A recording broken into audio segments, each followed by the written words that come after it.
श्री शिवाय नमस्तुभ्यम हर हर महादेव। पूज्य गुरुदेव की जो नासिक मालेगांव वाली जो कथा चल रही है उसमें गुरुजी ने कुछ उपाय बताए हैं। इन 10 उपायों में से आपको जरूर से जरूर एक उपाय करना ही चाहिए आपकी मनोकामना पूरी करने का। चाहे आपकी कैसी भी समस्या चल रही हो, चाहे वो पैसों से संबंधित हो, चाहे कोई कार्य नहीं हो पा रहा हो, जो भी आपकी समस्या चल रही हो वो आपकी मनोकामना बहुत ही जल्दी पूरी हो जाएगी। जो नासिक मालेगांव वाली जो कथा चल रही है पंडित जी की, उसमें गुरुजी ने बताए हैं 10 उपाय। 10 उपाय को हम आपको आसान भाषा में समझाने का पूरा प्रयास करेंगे, आपको करके भी दिखाएंगे किस तरीके से आपको इन उपायों को करना है। बहुत ही सालों बाद यह महासंयोग बन रहा है कि साल का अंतिम समय चल रहा है, वो नव वर्ष आने वाला है, इसलिए इन उपायों को जरूर से जरूर करने ही चाहिए। सबसे पहले बात करते हैं पहला उपाय। मान लो आपका कोई कार्य नहीं हो पा रहा हो या फिर आपके घर में किसी का व्यापार नहीं चल पा रहा हो, तो आपको यह उपाय ज़रूर से ज़रूर करके देखना चाहिए। अगर आपके ऊपर कर्जा बहुत ज़्यादा हो गया हो तो भी आपको यह उपाय करके एक बार ज़रूर से ज़रूर देखना चाहिए। करना क्या है, ध्यान से समझिए इस उपाय को। इस उपाय के लिए आपको एक धतूरा लेना है, सिर्फ एक धतूरा लेना है और एक लोटा जल लेना है और आपको चले जाना है शिव मंदिर में। शिव मंदिर में जाकर के आपको यह उपाय करना है। चाहे कैसी भी विपरीत स्थिति चल रही हो, चाहे कैसी भी कितना भी कर्जा हो गया, चाहे कि आपका व्यापार नहीं चल पा रहा, आपने बहुत मेहनत कर ली लेकिन आपका व्यापार नहीं चल रहा हो, कर्जा बहुत ज़्यादा हो गया, तो आपको यह उपाय करना ही चाहिए। करना क्या है, आपको एक धतूरा लेना है और एक लोटा जल लेकर आपको शिव मंदिर चले जाना है। शिव मंदिर में जाकर के आपको यह उपाय करना है। ध्यान से समझिए, आपको धतूरा किस तरीके से शिवलिंग के ऊपर आपको समर्पित करना है। जो आप देख रहे हो, जो धतूरे की जो डंडी की दिशा है, ये आपके विपरीत दिशा में होनी चाहिए। ये जो कांटे वाला दिख रहा है वो अपनी साइड होनी चाहिए। इस तरीके से आपको शिवलिंग के ऊपर इस धतूरे को समर्पित कर देना है और आपको एक लोटा जल हाटकेश्वर महादेव का स्मरण करते हुए आपको एक लोटा जल धीरे धीरे समर्पित कर देना है उस धतूरे के ऊपर। बस इतना सा ही करना है। ध्यान से रखिए, ध्यान से समझिए इस बात को। जो धतूरे की जो डंडी की दिशा है वो आपके विपरीत दिशा में होनी चाहिए। बस इतना ही करना है। एक लोटा जल हाटकेश्वर महादेव का स्मरण करते हुए आपको धतूरे के ऊपर धीरे धीरे जल समर्पित कर देना है। आपका व्यापार धीरे धीरे प्रगति करने लग जाएगा। आपके ऊपर कितना भी कर्जा हो गया वो धीरे धीरे खत्म होता चला जाएगा। भगवान महादेव की कृपा आप पर बनने लगेगी, आपके सभी कार्य सफल होने लग जाएंगे। बस इतना सा ही करना है। बहुत ही आसान उपाय है। आप यह उपाय किसी भी दिन कर सकते हो। सोमवार के दिन करोगे तो बहुत ही ज़्यादा फायदेमंद रहता है यह उपाय। एक बार जरूर से जरूर करके देखिए। बात करते हैं आज का दूसरा उपाय। यह उपाय विशेष मनोकामना पूर्ति के लिए करने वाला उपाय है। इसमें आपको करना क्या है, आपको एक गोल बाती का घी का दीपक लेना है और आपको 9 शमी पत्थर लेने हैं। ध्यान से समझिए इस बात को। 9 शमी पत्थर लेने हैं और एक गोल बाती का घी का दीपक लेना है। यह उपाय आपको प्रातः काल करना है, सुबह के समय आपको यह उपाय करना है। और ध्यान से समझिए कैसे करना है, कहाँ कहाँ पर आपको 9 शमी पत्थर समर्पित करने हैं। आपको जाना है शिव मंदिर। शिव मंदिर में जाकर के आपको 9 में से 5 शमी पत्थर आपको कहाँ पर समर्पित करना है। ध्यान से समझिए। भगवान गणेश जी का जो स्थान होता है शिवलिंग के ऊपर भगवान गणेश जी का जो स्थान होता है, ये वाला जो जलाधारी होती है उसके राइट साइड में जो स्थान होता है वो भगवान गणेश जी का स्थान होता है। वहाँ पर आपको 5 शमी पत्थर समर्पित कर देने हैं और बाकी के 3 शमी पत्थर आपको शिवलिंग के ऊपर समर्पित कर देने हैं। उसके बाद में जो बचा हुआ एक शमी पत्थर है वो आपको जब मंदिर के बाहर आओ, मंदिर की जो प्रांगण होता है, मंदिर की जो चौखट होती है, वहाँ पर आप बाहर आके खड़े होकर जब शिवलिंग को देखते हो, उसके जो आपके उल्टे साइड में, आपके उल्टे हाथ की साइड में जो जगह होती है, वहाँ पर आपको ये बचा हुआ एक शमी पत्थर वहाँ पर समर्पित कर देना है। और जो घी का आप गोलबाती का घी का दीपक था आपके पास, उसको भी वहाँ पर आपको समर्पित, वहाँ पर प्रज्वलित कर देना है। भगवान महादेव से प्रार्थना करनी है और साथ ही मंदिर की चौखट पर बैठ कर के आपको श्री शिवाय नमस्तुभ्यम मंत्र का स्मरण करना है थोड़ी देर। उसके बाद में आपको अपने घर पर चले जाना है। बस इतना सा ही करना है। वापस से आपको समझा देता हूँ कि कैसे करना है। आपको 9 शमी पत्थर लेने हैं और एक गोल बाती का घी का दीपक लेना है। जो जलाधारी की जो राइट साइड की जो दिशा होती है वहाँ पर भगवान गणेश जी का स्थान होता है। 5 शमी पत्थर आपको वहाँ पर समर्पित कर देने हैं और 3 शमी पत्थर आपको शिवलिंग के ऊपर समर्पित कर देने हैं। जो बचा हुआ एक शमी पत्थर है उसको आपको मंदिर के बाहर आना है। मंदिर वहाँ से आपको भगवान शिवलिंग के दर्शन करने, भगवान महादेव के दर्शन करने हैं। वहाँ पर आपको अपने दिशा की उल्टी साइड उल्टी साइड में आपको एक बचा हुआ समी पत्र वहाँ पर समर्पित कर देना है और जो घी का दीपक है वो वहाँ पर प्रज्वलित कर देना है। बस इतना सा ही करना है। बहुत ही चमत्कारी उपाय है, एक बार जरूर से जरूर करके देखिए, इससे आपको बहुत अधिक लाभ होगा। चाहे आपकी कैसी भी विशेष मनोकामना हो, चाहे आपको लगता है कि मेरा एक काम बन नहीं पा रहा है, भगवान भोलेनाथ से प्रार्थना करनी है और श्री शिवाय नमस्तुभ्यं मंत्र का स्मरण करते हुए आपको यह उपाय करना है। बहुत ही चमत्कारी उपाय है, बस इतना सा ही करना है आपको। तीसरा उपाय बहुत ही चमत्कारी उपाय है, 108 चावल के दाने का उपाय है। ध्यान से समझिए करना क्या है। आपको एक लोटा जल लेना है, शिव मंदिर चले जाना है। शिव मंदिर जाकर के आपको जिस तरह से आप पूजा अर्चना करते हो भगवान महादेव की, उस तरह से कर लेना है। उसके बाद में करना क्या है, आपको अपने सीधे हाथ में 108 चावल के दाने रख लेना है और अपनी कामना करते, अपनी मनोकामना बोलते हुए 108 चावल के दाने आपको शिवलिंग के ऊपर एक साथ समर्पित कर देना है। बस इतना सा ही करना है। आपकी मनोकामना आपको बोलते हुए श्री शिवाय नमस्तुभ्यं मंत्र का स्मरण करते हुए आपको यह उपाय करना है। बस बहुत ही आसान उपाय है। यह उपाय आप सोमवार के दिन कर सकते हो, किसी भी प्रदोष के दिन कर सकते हो। आपको यह उपाय प्रातःकाल करना होगा। ध्यान से समझिए इस उपाय को।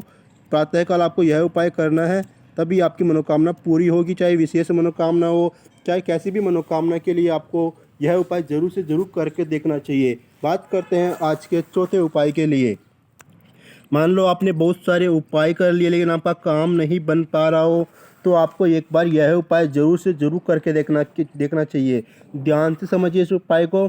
बहुत ही ज़्यादा चमत्कारी उपाय है। पूज्य गुरुदेव जो नासिक मालेगांव वाली जो कथा चल रही है उसमें गुरुदेव ने यह उपाय बताया है। बिल्कुल नया उपाय है। एक बार ध्यान से समझिए इस उपाय को कैसे करना है। आपको करना क्या है, आपको एक बेलपत्र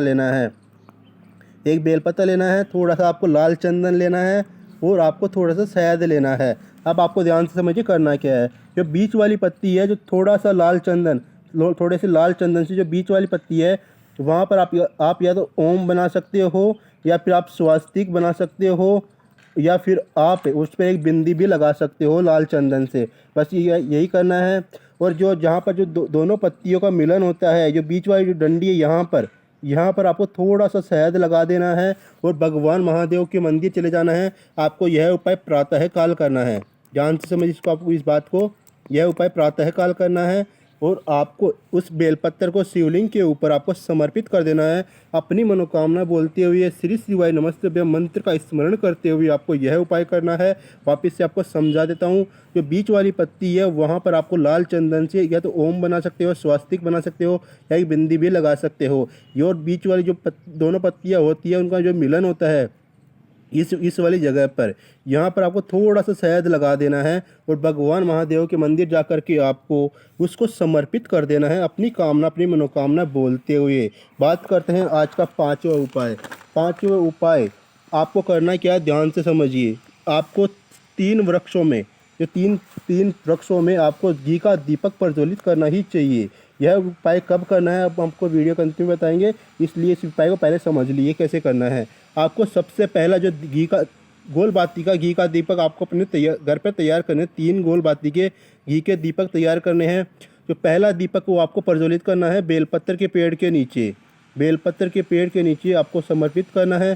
जो दूसरा दीपक वो पीपल के पेड़ के नीचे समर्पित करना है, पीपल के वृक्ष के नीचे। और तीसरा दीपक वो आपको समर्पित करना है आंवले के पेड़ के नीचे, ठीक है। और आपको यह उपाय करना है प्रदोष काल में शाम के समय आपको यह उपाय करना है। बहुत ही चमत्कारी उपाय है। साल के अंत में आपको यह उपाय जरूर से जरूर करना चाहिए, इससे कि आप भगवान शिव आपसे प्रसन्न हो जाते हैं और आपकी मनोकामना पूरी कर देते हैं। दोस्तों यह उपाय आप सप्ताह में एक दिन जरूर से जरूर करके देखिए। आप सोमवार के दिन आपको यह उपाय कर सकते हो। बहुत ही चमत्कारी उपाय है। बात करते हैं आज के छठवें उपाय के लिए। छठवां उपाय विशेष मनोकामना पूर्ति का उपाय है। आपको प्रातःकाल शिव जी के मंदिर में जाकर के यह उपाय करना है। करना कैसे है, ध्यान से समझिए। आपको शिव मंदिर जाना है, आपको एक बेलपत्र लेना है और एक लोटा जल लेना है। अब आपको करना क्या, ध्यान से समझिए। जहाँ पर माता अशोक सुंदरी वाला स्थान होता है, हम आपको बता देते हैं माता अशोक सुंदरी वाला स्थान कौन सा होता है। जो ये स्थान आप देख रहे हो, ये माता अशोक सुंदरी का स्थान होता है। यहाँ पर आपको एक बेलपत्र वहाँ पर समर्पित करना है। बेलपत्र किस तरीके से समर्पित करना है। जो बीच वाली पत्ती की दिशा है वो शिवलिंग की तरफ होनी चाहिए, यानी कि शिवलिंग की तरफ होनी चाहिए।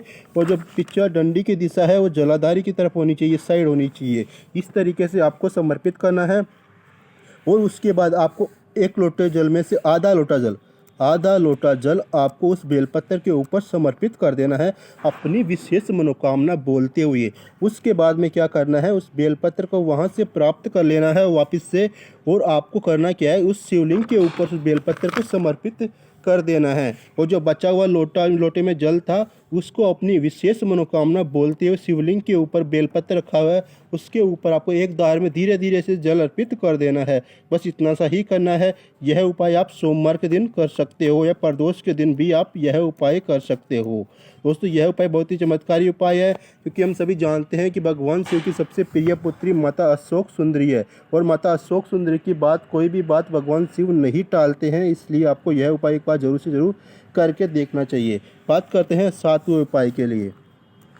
दोस्तों अगर आपको करना क्या है, आपको सुबह सुबह प्रातःकाल शिव जी के मंदिर में जाकर आपको एक बेलपत्र और एक लोटा जल और एक बेलपत्र आपको शिव मंदिर में जाकर के समर्पित कर देना है। मान लो अगर आपकी कोई भी मनोकामना पूरी नहीं हो पा रही हो, आपको लगता है कि मेरा ये कार्य अटका हुआ है, मैंने बहुत मेहनत कर ली लेकिन उसमें सफलता नहीं मिल पा रही है, तभी आपको यह उपाय करना है। यह उपाय आपको सोमवार के दिन करना होगा, प्रदोष के दिन कर सकते हो, भगवान शिव के शिवरात्रि के दिन, महाशिवरात्रि के दिन भी आप यह उपाय कर सकते हो। करना कैसे है, आपको एक बेलपत्र लेना है और एक लोटा जल लेना है, भगवान शिव के महादेव मंदिर जाना है और वहाँ पर आपको बेलपत्र समर्पित करके एक लोटा जल समर्पित कर देना है। उसके बाद में आपको प्रदोष काल में, यानी कि शाम के समय, प्रदोष काल में आपको अपने घर पर एक गोल बाती का घी का दीपक तैयार करना है और आपको जाना है बेलपत्र के वृक्ष के नीचे। वहाँ पर जाकर के आपको उस गोल बाती वाले घी का दीपक को वहाँ पर प्रज्वलित कर देना है। अगर आप इतना नहीं कर सकते हो तो आप अपने घर का जो मुख्य द्वार होता है उसकी चौखट पर भी आप भगवान शिव के नाम का स्मरण करते हुए गोल बाती का घी का दीपक प्रज्वलित कर सकते हो। बस इतना सा ही उपाय करना है, बहुत ही चमत्कारी उपाय है। एक बार जरूर से जरूर करके देखिए, इसमें आपको बहुत अधिक लाभ मिलने लगेगा। दोस्तों बात करते हैं आज के 8वें उपाय के लिए। दोस्तों 8वां उपाय उन लोगों को करना है, मान लो आपका बच्चा बहुत ही ज़्यादा पढ़ाई में कमज़ोर हो गया हो, उसका पढ़ाई में मन नहीं लगता हो, या फिर वो चिड़चिड़े स्वभाव का हो गया हो, या फिर उसकी बुद्धि शांत नहीं रहती हो, घर में मन नहीं लगता हो, तो उस बच्चे के लिए, उस व्यक्ति के लिए आपको यह उपाय ज़रूर से ज़रूर करना चाहिए। ध्यान से समझिए इस उपाय को। आपको एक लोटा जल लेना है, ठीक है। उसके बाद में आपको 5 सफ़ेद पुष्प लेने हैं। पूज्य गुरुदेव ने अपनी कथा में बताया यह उपाय बहुत ही चमत्कारी उपाय है, ध्यान से समझिए इस उपाय को। और आपको 5 सफ़ेद पुष्प लेने हैं और आपको 7 दाने अक्षत के लेने हैं, ठीक है। 7 दाने अक्षत के लेने हैं और आपको 3 पत्तियां दुर्वा की लेनी है, ठीक है। 3 पत्तियां दुर्वा की, 7 दाने अक्षत के। ध्यान रखिए इस बात का कि चावल के दाने कहीं से भी टूटे कटे फिटे नहीं होने चाहिए। और आपको 5 पुष्प लेना है। इन सभी चीज़ों को आपको एक लोटे जल के अंदर डाल लेना है। 5 पुष्प, 7 अक्षत के दाने और 3 दुर्वा की पत्तियाँ। अब आपको करना क्या, ध्यान से समझिए। आपको प्रातःकाल जाना है शिव मंदिर में, ठीक है। प्रातःकाल आपको यह उपाय करना है और आपको शिव मंदिर में जाकर के आपको शिवलिंग के ऊपर उस लोटे को किस तरीके से जल अर्पित करना है, ध्यान से समझिए। जिस तरीके से आपको दिखाया गया है ना, इसके विपरीत करना है आपको। यानी कि जो लोटे की जो मुख है ना, वो अपनी साइड रखना है और जो लोटा का जो पीछे वाला भाग है उसको विपरीत दिशा में रखना है। यानी कि उल्टे लोटे से आपको जल को शिवलिंग के ऊपर समर्पित करना है। आप देखोगे कि 20 से 25 मिनट में ही यह उपाय करने से आपको बच्चे में, जो भी बच्चा है उसमें परिवर्तन आना शुरू हो जाएगा। करना कैसे है, जब आपने जल अर्पित कर दिया उसके बाद में जलाधारी से आपको थोड़ा सा जल प्राप्त कर लेना है। प्राप्त करके आपको जो बच्चा है आपके घर में, जो उसकी बुद्धि शांत नहीं रहती हो, जिसका पढ़ाई में मन नहीं लगता हो, जो बहुत ज़्यादा कमज़ोर हो गया हो पढ़ाई में, चिड़चिड़े स्वभाव का हो, उसको इस जल का आचमन करवाना शुरू कर देना है। यह उपाय आप रोज़ कर सकते हो, बहुत ही चमत्कारी उपाय है। एक बार वापस से आपको समझा देता हूँ कि आपको 5 सफ़ेद पुष्प लेने हैं, 7 दाने अक्षत के लेने हैं और 3 दुर्वा की पत्तियाँ लेनी है, ठीक है। उन तीनों को आपको एक लोटे जल के अंदर डाल लेना है। शिव मंदिर जाना है। शिव मंदिर जाकर के आपको उस लोटे को आने की लोटे का मुख अपनी ओर करके, अपनी तरफ करके उस शिवलिंग के ऊपर आपको जल प्रवाहित कर देना है धीरे धीरे, अपनी कामना, अपनी मनोकामना बोलते हुए। उसके बाद में जलाधारी से थोड़ा सा जल आपको प्राप्त कर लेना है। जलाधारी से प्राप्त करके उस जल का आचमन उस बच्चे को करवा दीजिए। धीरे धीरे उस बच्चे में परिवर्तन आना शुरू हो जाएगा। बच्चे का पढ़ाई में मन लगने लग जाएगा, घर पर भी मन लगने लग जाएगा। बात करते हैं आज का 9वां उपाय के लिए। दोस्तों, अगर आपके घर परिवार में धन की समस्या चल रही हो, धन में वृद्धि नहीं हो पा रही हो, पैसों की कमी होती जा रही हो, तो आपको यह उपाय करना ही चाहिए। आपको अपने घर पर गोल बाती का घी का दीपक तैयार करना है। गोल बाती का घी का दीपक, ध्यान रखिए दोस्तों, ज़्यादा से ज़्यादा कोशिश कीजिए कि शुद्ध देसी गाय का घी ही होना चाहिए, ठीक है। उसके बाद में करना क्या है, आपको जाना है बेलपत्र के नीचे, बेलपत्र के पेड़ के नीचे आपको जाना है। बेलपत्र के पेड़ के नीचे आपको जाना है। यह उपाय आपको प्रदोष काल में करना है, यानी कि शाम के समय आपको यह उपाय करना है। आपको उस गोल बाती वाले घी के दीपक को रोज़ की रोज़ आपको यह उपाय करना है। जो बेलपत्र का पेड़ होता है उसके नीचे आपको उस दीपक को प्रज्वलित कर देना है। बस इतना सा ही करना है। बहुत ही चमत्कारी उपाय है। यह उपाय रोज़ कर सकते हो, क्योंकि हम सभी जानते हैं जो शाम का समय, प्रदोष काल का जो समय होता है, उस समय माता लक्ष्मी बेलपत्र के वृक्ष के नीचे झाड़ू लगाने आती है। इसलिए आपकी मनोकामना करने का सबसे उत्तम समय होता है यह। आपका उपाय करने का सबसे उत्तम समय होता है प्रदोष काल। इसलिए आपको, अगर आप माता लक्ष्मी की कृपा प्राप्त करना चाहते हैं, तो आपको रोज़ की रोज़ एक गोल बाती का घी का दीपक बेलपत्र के वृक्ष के नीचे जलाना, प्रज्वलित करना शुरू कर देना है। बात करते हैं आज के आखिरी और अंतिम उपाय के लिए। ध्यान समझिए दोस्तों, मान लो आपकी कोई भी मनोकामना पूरी नहीं हो पा रही हो, तो आपको करना क्या है, बिल्कुल आसान सा उपाय है। ध्यान से समझिए करना क्या है। आपको शिव मंदिर जाना है। शिव मंदिर सुबह सुबह जाना है, प्रातःकाल आपको प्रातःकाल जाना है मंदिर में, और आपको यह उपाय करना है। आपको 1 लोटा जल लेना है, शिव मंदिर जाना है। शिव मंदिर जाकर के आपको वहाँ पर 1 लोटा जल समर्पित कर देना है। उसके बाद में जब मंदिर से बाहर आओ, तो मंदिर की जो चौखट होती है, चौखट पर आपको अपना मस्तक टेकना है, भगवान महादेव से प्रार्थना करनी, अपनी मनोकामना बोलनी है। यह मनोकामना करने का सबसे आसान उपाय है। इस उपाय को जरूर से जरूर करके देखिए। आपको अपनी मनोकामना बोलनी है, मंदिर की चौखट पर सिर रख के, मस्तिष्क से रख के मनोकामना बोलनी है, भगवान महादेव से प्रार्थना करनी है, क्योंकि भगवान महादेव, ये मेरी ये मनोकामना है, आप इसको ज़रूर से ज़रूर पूरी कीजिए। बस इतना ही करना है। और मंदिर की सीढ़ियों पर आपको बैठ करके श्री शिवाय नमस्तुभ्यम मंत्र का मन ही मन स्मरण करना है। भगवान महादेव आपकी मनोकामना बहुत ही जल्दी पूरी कर देंगे। मनोकामना पूरी करने का सबसे आसान उपाय यही है कि भगवान महादेव आपकी मनोकामना बहुत जल्दी पूरी कर देंगे। पूज्य गुरुदेव की जो नासिक मालेगांव की जो कथा चल रही है, उसमें गुरुजी ने 10 उपाय बताए हैं। उन उपायों को हमने आपको आसान भाषा में समझाने का पूरा प्रयास किया है। अगर आपको फिर भी कोई बात समझ में नहीं आती है, तो आप हमें कमेंट करके पूछ सकते हो, हम आपका उसका आंसर ज़रूर से ज़रूर देंगे। दोस्तों, वीडियो अच्छा लगा, वीडियो को लाइक कर दीजिए। चैनल पर पहली बार, चैनल को सब्सक्राइब कर लीजिए। कमेंट में श्री शिवाय नमस्तुभ्यम लिख दीजिए, और वीडियो को ज़्यादा से ज़्यादा शेयर कर दीजिए। बात करते हैं अगले वीडियो के लिए। अगले वीडियो में हम आपको बताने वाले हैं कुछ ऐसे उपाय जो कि नासिक मालेगांव वाली कथा में 5वें दिन गुरुजी बताएंगे। उन उपायों को हम आपको आसान भाषा में पूरा समझा देंगे। इसलिए इस चैनल को सब्सक्राइब कर लीजिए, बेल नोटिफिकेशन को ऑन कर लीजिए कि वीडियो सबसे पहले आपके पास पहुंच जाए।